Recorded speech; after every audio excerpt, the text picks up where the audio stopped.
जय माता रानी दोस्तों, आप सभी का बहुत बहुत स्वागत है आपके अपने चैनल राधा कृष्ण ऑफिशियल में। उम्मीद करती हूँ आप लोग बहुत अच्छे होंगे। तो ये बताने के लिए कमेंट बॉक्स में जय श्री विष्णु जरूर लिखिएगा। तो चलिए दोस्तों, आज हम इस वीडियो में फाल्गुन मास के कृष्ण पक्ष की विजया एकादशी व्रत की कथा सुनेंगे, जो कि 2024 में 6 मार्च और 7 मार्च को ये 2 दिन ये एकादशी का व्रत किया जाएगा। तो जो लोग गृहस्थ जन हैं वो लोग 6 मार्च को व्रत रखेंगे, और जो साधु संत वैष्णव परिवार है वो लोग 7 मार्च को व्रत रखेंगे। तो देखिए 2 दिन का ये एकादशी का व्रत है। तो आप अपने गुरुजनों से पूछ लीजिएगा, आसपास में पता कर लीजिएगा। जिस दिन आपके गुरुजन सहमति देते हैं उस दिन आप व्रत रख सकते हैं, क्योंकि दोनों एकादशी बहुत ही श्रेष्ठ है। तो आपको जो इच्छा हो, 6 को इच्छा हो या 7 को इच्छा हो, तो दोनों एकादशी सबसे अच्छा है, आप लोग कर सकते हैं, कोई दिक्कत नहीं है।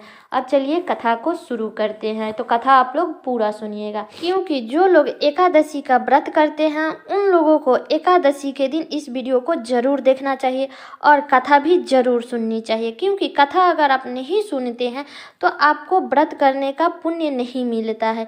इसीलिए नियम पूर्वक से आप लोग पूजा करें और कथा जरूर सुने, जिससे आपकी सारी मनोकामनाएं पूर्ण होगी।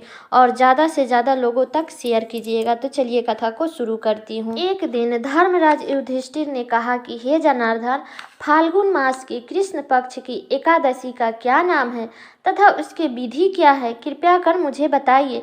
तब भगवान श्री कृष्ण बोले कि हे राजन, फाल्गुन मास के कृष्ण पक्ष की एकादशी का नाम विजया एकादशी है।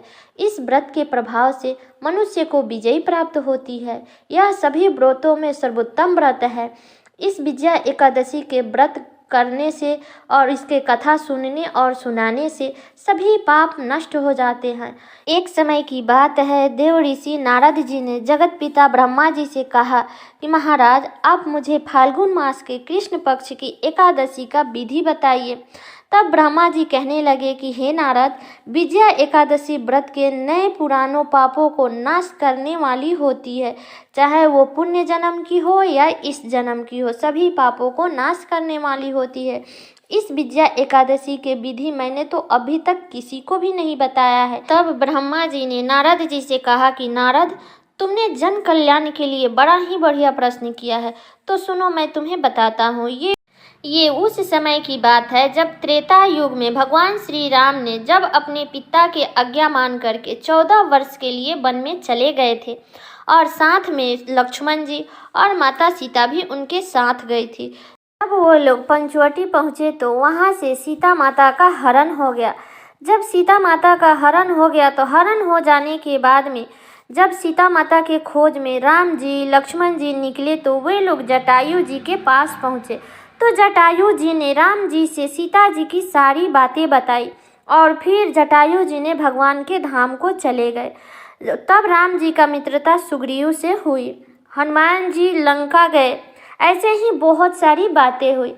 इसके बाद वानरी सेना को लेकर के भगवान श्री राम प्रभु ने यमुना के तट पर पहुँचे, और समुद्र के तट पर पहुँचने के बाद राम जी ने सोचने लगे कि समुद्र को पार कैसे करें, लंका पर विजय कैसे प्राप्त करें, ये सब सोचने लगे। तब राम जी ने लक्ष्मण जी से पूछा, लक्ष्मण, समुद्र को पार हम कैसे करेंगे? तब लक्ष्मण जी ने कहा, हे प्रभु, आप तो त्रिकालदर्शी है, परम पुरुषोत्तम है, आदि पुरुष है, आप मुझसे पूछ रहे हैं? आप क्या नहीं जानते हैं? आप सब कुछ जानते हैं। यहाँ से थोड़ी दूरी पर कुमारी द्वीप है, वहाँ बगदालब नाम का एक मुनि रहते हैं। वह कई ब्राह्मणों का दर्शन किए हैं। अगर हम सब उनके पास जा करके उनसे प्रार्थना करें तो वह जरूर इस समस्या का कोई ना कोई समाधान हमें बताएंगे। तब राम लक्ष्मण सुग्रीव हनुमान जी और साथ में सभी वानरों को लेकर के मुनि के पास गए श्री राम प्रभु, और बगदालब ऋषि से भगवान श्री राम ने अपनी सारी समस्या ऋषि से कहा।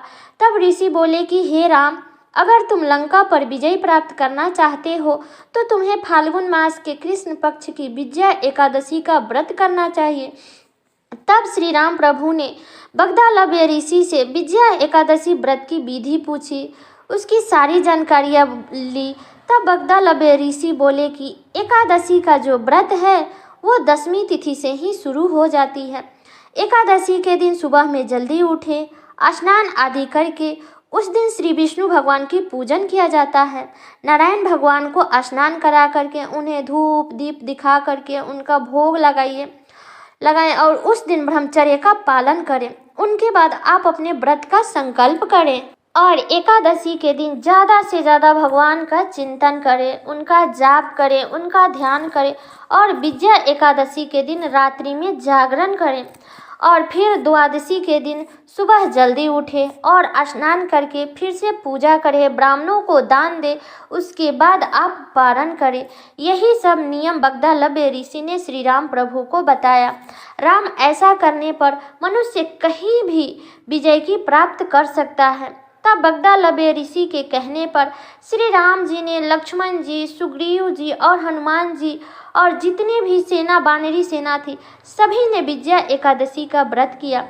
तब राम जी ने विजय हुआ, रावण जैसा महापराक्रमी मारा गया।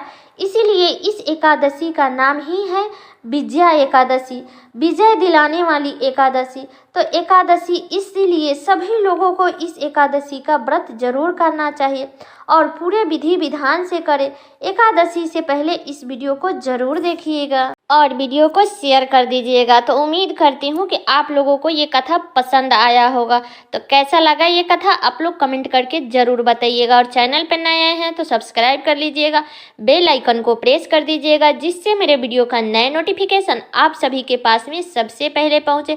और वीडियो को लाइक कर दीजिएगा क्योंकि आपकी एक लाइक से मुझे बहुत ही मोटिवेट मिलता है। तो वीडियो को लाइक कर दीजिएगा और वीडियो को शेयर कर दीजिएगा ताकि हर कोई विजया एकादशी के दिन इस कथा को सुन सके। तो चलिए दोस्तों, मिलती हूँ अगले वीडियो में किसी नए वीडियो के साथ में। तब तक के लिए नमस्कार।